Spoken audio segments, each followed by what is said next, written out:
Welcome to the Buick Outdoors Podcast. I'm your host, Sheldon Marion, and on this podcast, we dive deep into the outdoors. We discuss hunting and fishing techniques, give you tips and tricks, tell stories, and everything in between to help you enjoy the outdoors. This podcast is brought to you by Northbound Gear. Northbound Gear is designed for maneuverability and durability and is made to last through even the toughest of elements. My go-to for their pants is the water resistance adventure pants and their lined waterproof jeans. I've worn them while out ice fishing, crawling through the woods bear hunting, and on the west coast out on the boat. And I even wear them around when I'm having a lazy day at the house. They are that comfortable. They also offer jackets, summer pants, backpacks, and many more. Men's and women's sizes are available, and by partnering with One Tree Planted, you're planting a tree with every purchase. Check them out for yourself at northboundgear.co, and when you use my promo code Sheldon15 at checkout, you'll receive 15% off your order. That's northboundgear.co and promo code Sheldon15. Well, everyone, welcome back to another Buick Outdoors podcast. This week we started off the week kind of a little bit slow. Me and Blaine, we headed out to one of the local springs that are out on the banks of Mobley Lake. If you want to get directions on how to get there, I made up a video of us heading out there and collecting spring water, and it's actually a really nice short little, maybe 5 or 6 minute video. So if you head over to our YouTube channel, you can check it out there.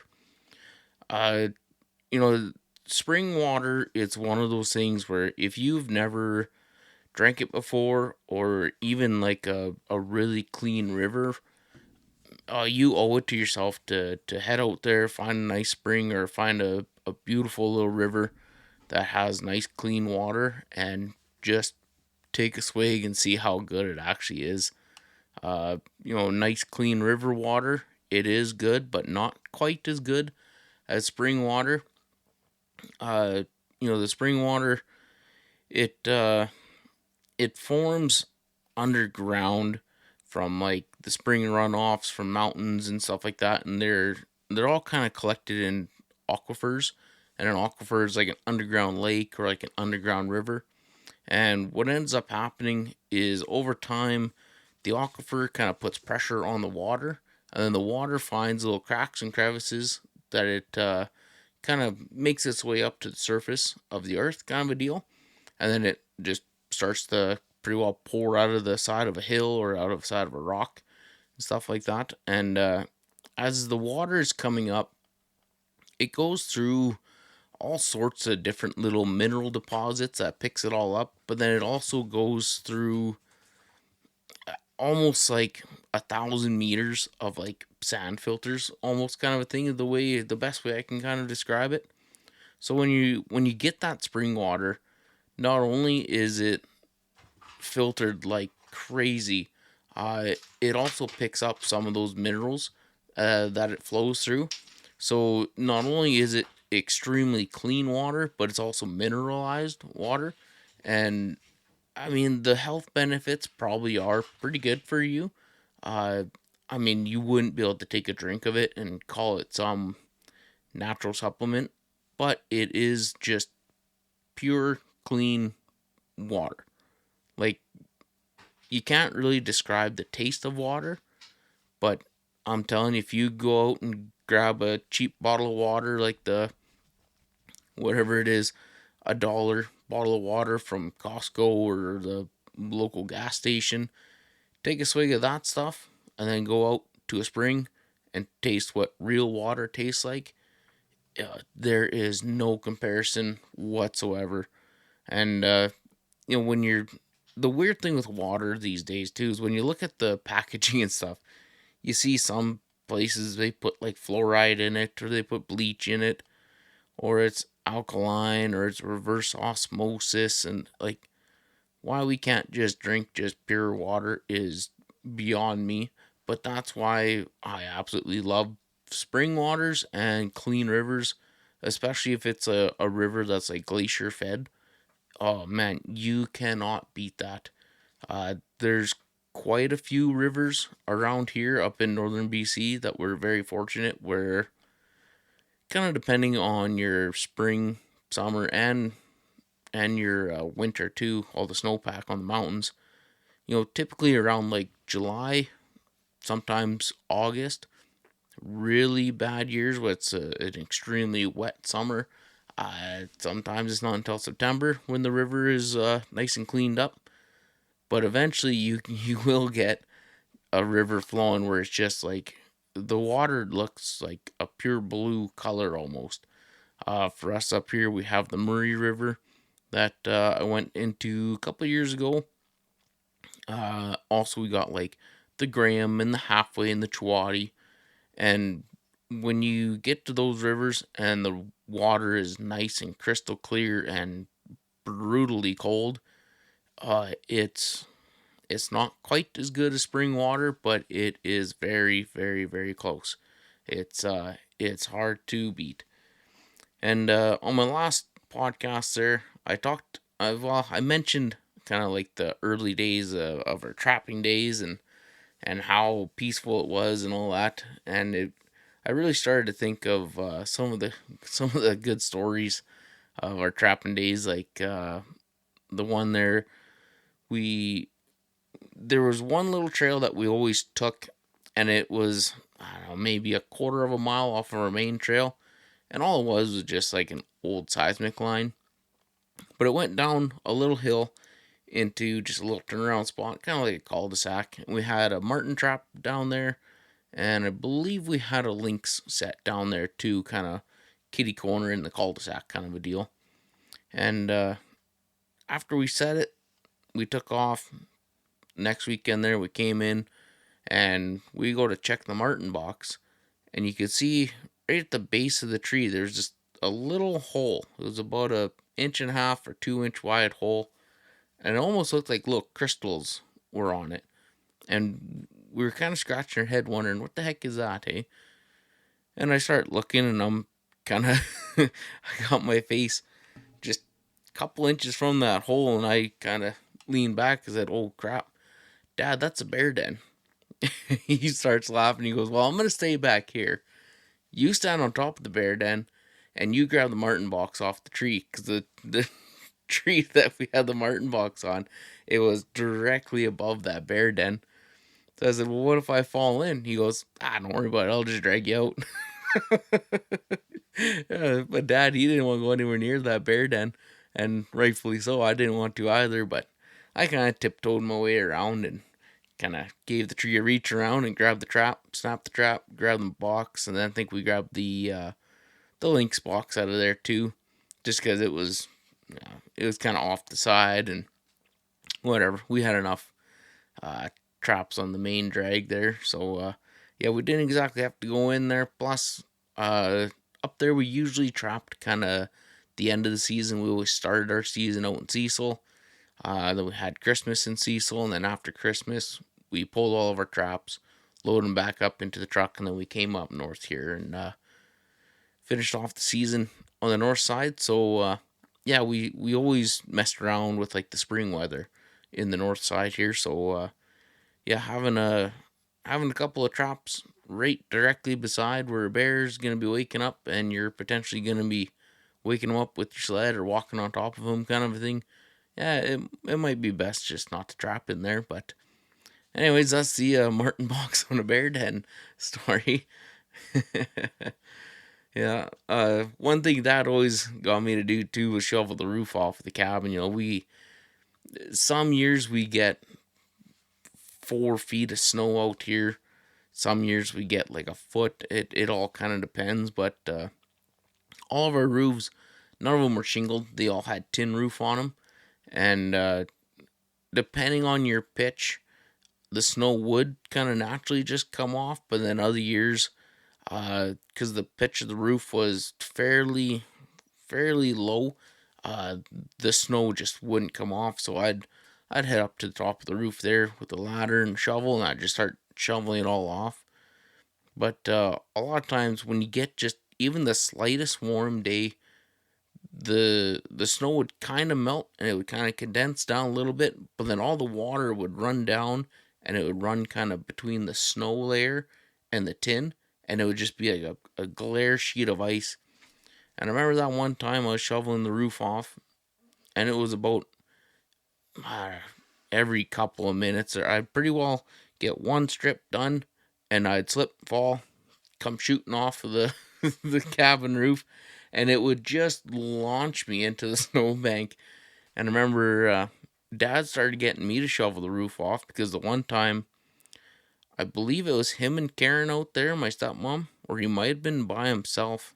I can't quite remember, but anyways, it happened to him where he was shoveling the roof off because it's a job that needs to be done.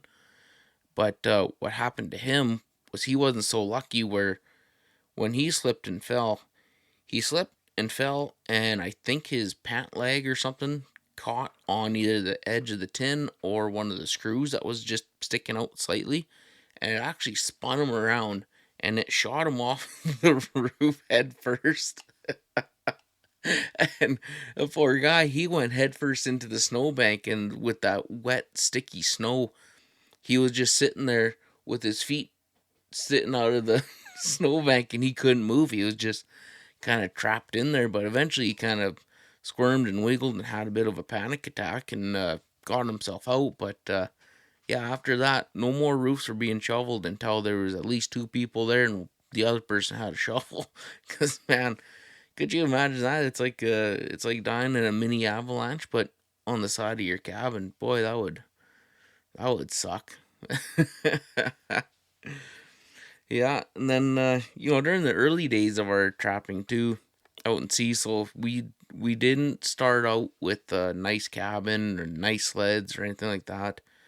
On the one little cut line, you walk in there. I think it was maybe about a mile, and then up on top of the one little hill, there was just an old Atco trailer that came with the trap line, and that was the quote unquote cabin. And that thing, it was in pretty rough shape when we bought the place, and it stayed in rough shape. Uh, it was just an old Atco trailer that they gutted out. They built a roof and then kind of like a deck on it, but everything was slowly starting to rot away. So when we got the trampoline, that was one of the first things that we had to kind of save up for was a new cabin. But in the meantime, we have a trampoline, so we're gonna trap. And almost, well, yeah, pretty well every single time we'd go in there, we'd light a fire in the stove, get it nice and warmed up, and then we'd make our trips back and forth to the truck to bring in all of our gear and equipment and all that good stuff. But usually right around supper time is when the walls would start to warm up, and when the walls would warm up, every single little nook, cranny, crack, a spot where a nail popped out or whatever, all the flies that were kind of hibernating inside the wall and in the roof and floors and stuff, they would all start to kind of thaw out and wake up. And if you've ever had that, it's pretty cool, but it's kind of disgusting at the same time because all of a sudden you're sitting there and there's like 100 flies everywhere. Like it is absolutely insane, but it's kind of cool at the same time. So yeah, we always fought with the flies when we first warmed the place up. And then you'd walk around with the fly swatter and newspaper or whatever, and you just beat the crap out of all these flies that are just kind of unthawing and waking up and trying to get them away from your plate of food. And uh yeah, it was fairly rough conditions. That old Atco trailer too, when we first got it, uh I want to say there's bunk beds in it, I think, and they were a little iffy.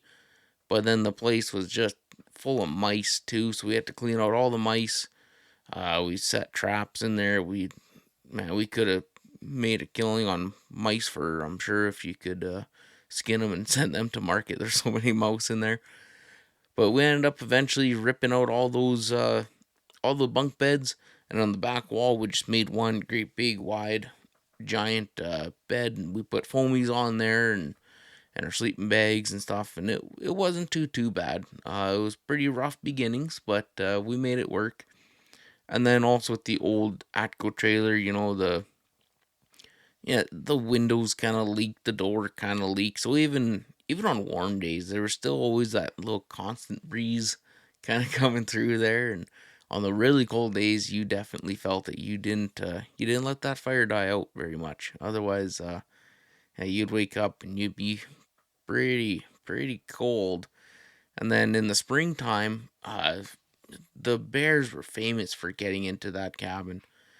And I mean, like, we had a little hinge lock that we could put on it, but man, bears are so smart. They kind of looked at that thing, and it's like you just dug one finger in there and went pop and just pulled all the screws off of it, and they'd go inside and they'd get your foamies, they'd get your jerry cans, aerosol cans, coffee, hot chocolate, anything that was in any kind of a container. They just had to rip it open. And I always kind of laughed at guys when they beat bears and stuff. You know, they got all these beavers and Fruit Loops and popcorn, molasses, maple syrup burns, and all that stuff. And I just kind of laugh and I kind of somewhat joke about it. I said, "Why are you wasting all your money on this?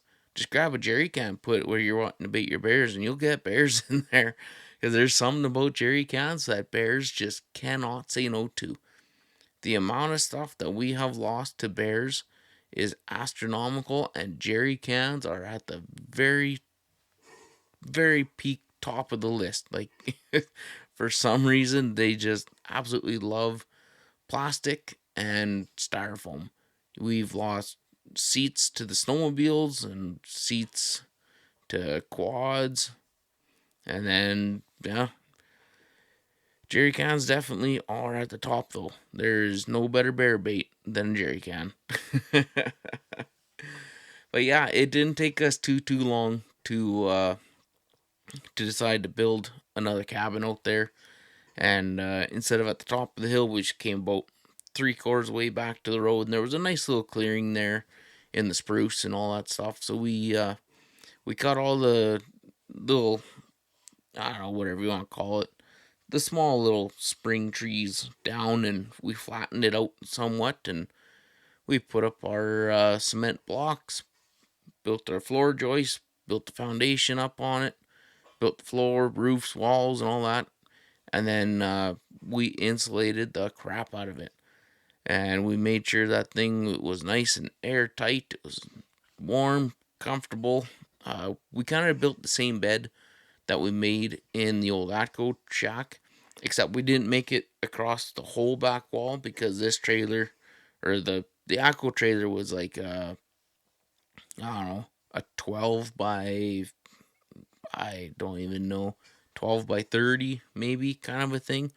And the new cabin was, I want to say it was 12 by 14, I think. When you're building a cabin out in the woods for a trap line, there's a certain square footage that you're allowed, and I can't remember what it is. If it's 12 by 14 or 14 by 16, I, I I'm not too sure. I'd have to look that up. But anyways, we made it so it was the max size that you could do. And then so then for our bed, we made it where it was about 3/4 of the way of the back wall, kind of a thing. And then that way we have a little walkway just on the side there, and that's where we had our shower. And even the shower, it was just an old plastic barrel that we cut, I don't know, maybe 18 inches up. And then we took tubing and we just made a big circle of tubing, hung that off the wall, and put a shower curtain around there. And then just those kind of like those bladder bags, we used that and just put hot water in there, and that was our shower, and it worked pretty good. But yeah, when we built that new cabin, I want to say 95% of it was all made with just hand tools. I want to say, like, except for maybe the plywood was cut with a circular saw, but everything else was all hand saws, hammers, nails. And man, it was quite the experience building cabins like that. It's pretty funny, pretty fun, pretty nice. It's a nice little learning curve too when you're out actually building something by hand. It's It's yeah, it makes it pretty tough too. And then I want to say that the majority of the wood, we might have had the Ranger at the time, but I don't know because I know when we first came out there, the trail in there on a dry year you could drive in there, but if there was any moisture whatsoever, there was ruts all over the place, especially the first little dip in the ditch coming off the road. So I don't know if we drove the majority of stuff in there or if we had to pack it. I know we had to pack the plywood in and the tin in, and that was several trips back and forth to the truck, and then you'd pretty well grab 2 sheets of plywood, put it on your back, start hiking, walk into the cabin site, and did the same thing with the tin. Except with the tin, we had to be real careful that the wind wasn't blowing and you were wearing gloves. Because with those big sheets of tin, they're fairly light, but with that, when the wind blows, if it catches it, it'll just launch it. And then that thing, it's just like a knife flying through the air. So you gotta be pretty careful when you're packing in the old tin. But yeah, we that took us.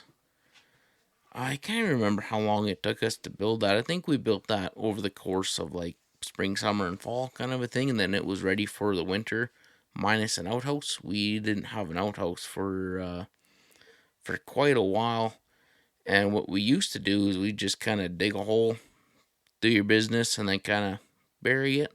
But one of our dogs there, Maxine, she loved to find it, dig it up, and roll in it.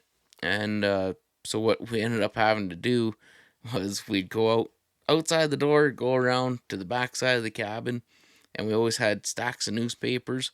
So you'd grab a newspaper, put it on the ground, squat, do your business on the newspaper, pick it up, put it into a bag, tie it off, and then we'd tie that up kind of on a nail in like one giant uh, plastic bag or garbage bag.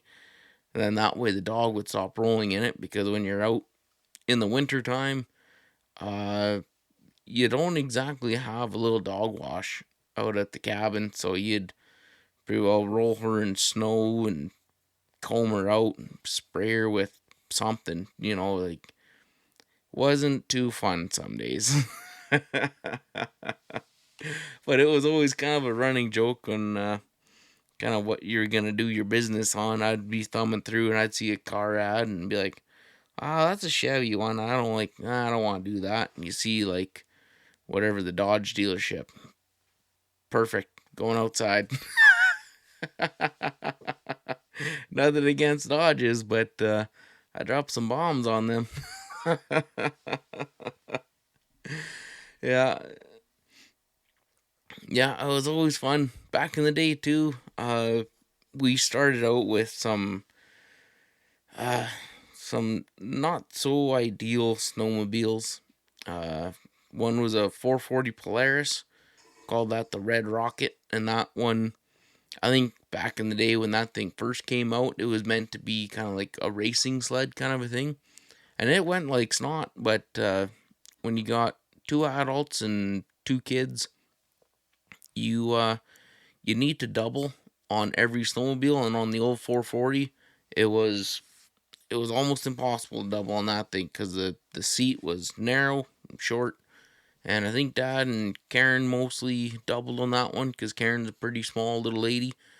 And then Dad eventually bought a old Safari, and that one didn't last too long. Uh, a couple of trips, and the motor blew on it.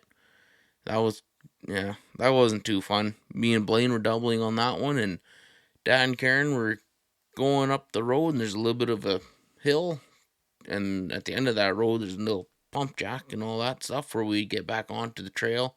And if we hang a left, we go into the creek, hang a right, and it would bring us back up to the other hill where it connected to our other line. But anyways, Dad and Karen went up and over the hill, and me and Blaine were driving. Blaine was on the back, and I'm just putting along, and then all of a sudden the thing just went boom.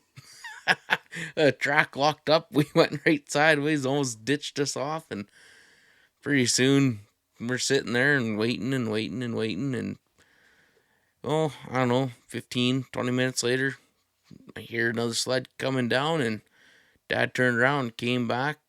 And he's wondering what we're doing. And rightfully so, he was a little bit ticked off and irritated and wondering what the heck we were doing, driving like a pair of idiots. And to this day, man, I I swear, the one time I wasn't driving like an idiot. I was just going normal and that thing blew up. But yeah, I said, I don't know what happened. It stopped and track locked up. And so Dad grabbed the old pull start and he goes to give her a pull, and nope, she's done. End up just pulling the sled backwards and went, oh no. And at the time, we didn't have any money whatsoever. I'm pretty sure Dad's life savings went into buying that trap line, and that was it. The truck that we had was like a 92 or 93 Chevy 3/4 ton 2-wheel drive, ran on propane, and it had 2 gas tanks, but you can only use one because the other one had a hole in it. And just an old steel sled deck that was just heavier than hell. And the heater didn't work in the old truck. So to give you an idea of our upbringing with the old trap lines and stuff, it wasn't all new sled, new truck right off the hop. It was a struggle. And I don't even remember how in the heck we end up getting that back onto the truck. I know somebody came and helped us, but I don't remember if we got onto the truck or if we had to get somebody's trailer and borrow it. But I remember having to pretty well pick up the back end, and I think me and the guy that showed up, the operator in the area, I'm pretty sure, and Blaine, maybe picked up the back, and then Dad was on the ski.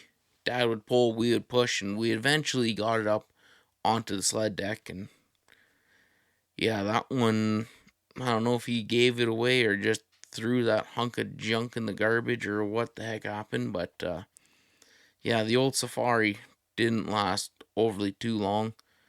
I think after that Safari, though, we ended up getting like an old, probably a 1992 Polaris 440 black and gray and white thing. And that one actually had a 2-up touring seat kind of a deal, so that was nice. Well, it was nice for an old sled anyways. And that one, it stuck around for quite a while until Dad finally was able to save up some money, and he bought, I can't remember if they were brand new or if they were all used, but I want to say they were like a 2005 Polaris 550. He bought the blue and white one, and that was just the cat's ass when we got that. And then after that one, I think it was the same year, maybe that was a 2004. Then he ended up buying the 2005 black and white 550, and that one there, I don't know if the clutching was a little bit different or what, but man, I could ride the snot out of that thing. Pretty well broke trail with that, and man, that thing had some get up and go, especially for a little 550 fan. But yeah, the old days of starting out on the old Cecil line, lots of good memories out there. And every once in a while too, during the fall, I still like to drive out there and just kind of cruise the roads and do some chicken hunting, listen to the coyotes howl and all that good stuff. There's a lot of good memories out there, kind of like heading up the highway to where our old kind of stomping grounds for when we used to do our kind of annual family hunting trip. One story that comes to mind out there was when Uncle Joe was out hunting there, and he comes back to camp, and he has a great big smile on his face, and he's laughing and grinning, and we're all wondering, well, Uncle Joe must have got a moose. And he gets out and he goes, oh, boys, I seen a nice little bull moose out there, and I got out, and I don't know how he's managed to able to stop his truck in time and then get out and find all of his bullets. He drove pretty recklessly on the back roads. He liked to drive fast and hard, kind of a thing. He said he got out, he seen a bull moose, he threw some shells in his gun, and he shot and shot and shot, and he said he missed every single time. He goes, I missed every shot, but boy, did I have fun shooting. Yeah, it's like, well, Uncle Joe, when was the last time you sighted in your gun? Like, how off is that thing? And you can already picture it, where it's the kind of the head tilt, eye squint, scratch your head, and go, well, back in this year, and there was that rock out in the field, and I shot at that, and I hit the rock, so I figured it was good, and it was just like, oh my god. So a couple of years ago, you shot a rock in your field that was probably a boulder, and now you shot 5 or 6 times at a moose. You didn't even touch a hair on him, and oh boy, yeah. But he sure had fun shooting at it. But Uncle Joe there, he's always a character. Even when we took him out on, I don't think we took him. I think, who's he with there? I can't remember. He joined us on the ocean there the one time there, anyways, and he hooked into a pretty good size halibut. It wasn't like a 150 or 200 pounder. It was like a 60-pound halibut kind of a thing. But when you're fighting them, like, they have some weight to them, and they do pull pretty good. And yeah, if you don't have your rod in like a rod holder and you just crank on it, like, it is pretty tiring on your arms, especially for an older feller kind of a thing. So he ended up taking the fishing rod and he jammed it between his legs, and he just started reeling. And I don't know if you ever seen how a halibut pulls line out, but it's never just a smooth motion. It's not like a salmon where it just goes bzzz and gone. They kind of, I don't know what it is that they do. Maybe because of the way that their body is shaped. But when you're pulling up a halibut, when they pull back on you, it's a lot of like real hard tugs. And with that rod tucked in between his legs, every time the halibut would tug, that rod would come up and just peg him between the legs. And the crazy thing is by the time he got that fish up to the boat, the fish was actually off the hook, but the halibut, it wrapped itself around the line somehow, and the line, it was hooked, but then somehow the line got wrapped around like his gill plate and kind of looped his tail, and it was just a tangled up mess. And then the hooks itself, it popped out of his mouth, and it was over here off to the side, but he still managed to get the fish up, and we hooked it with the gaff and brought it on, and he was just hooting and hollering, and he gets so excited there's like tears running down his face and great big smile. Then the next day he comes out, and as we're getting ready to go, he goes, boys, you should see my crotch. And I guess like a 10-inch circle around his crotch was just one giant bruise. So ever since then, it's like, well, we kind of learned a lesson from old Uncle Joe. Don't put the rod between your legs when you're reeling in a halibut, otherwise you're gonna have one heck of a good bruise and a fun little story to tell. But anyways, guys, I'm just waiting for Shelby to get off work here. She's on her way home, and I think we're going to head out here and see if we can get into some trouble out in the woods today. So I appreciate you listening to this podcast. I appreciate you watching it. Again, if you're watching it and you want to listen to it, we're available on all major podcast platforms. And if you're just listening to this and you want to watch the video version, just head over to our YouTube channel called Buick Outdoors. There's a podcast playlist.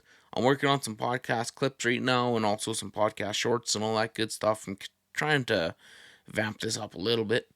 But anyways, guys, yeah, make sure you check out the YouTube channel. Subscribe to it if you like what you see.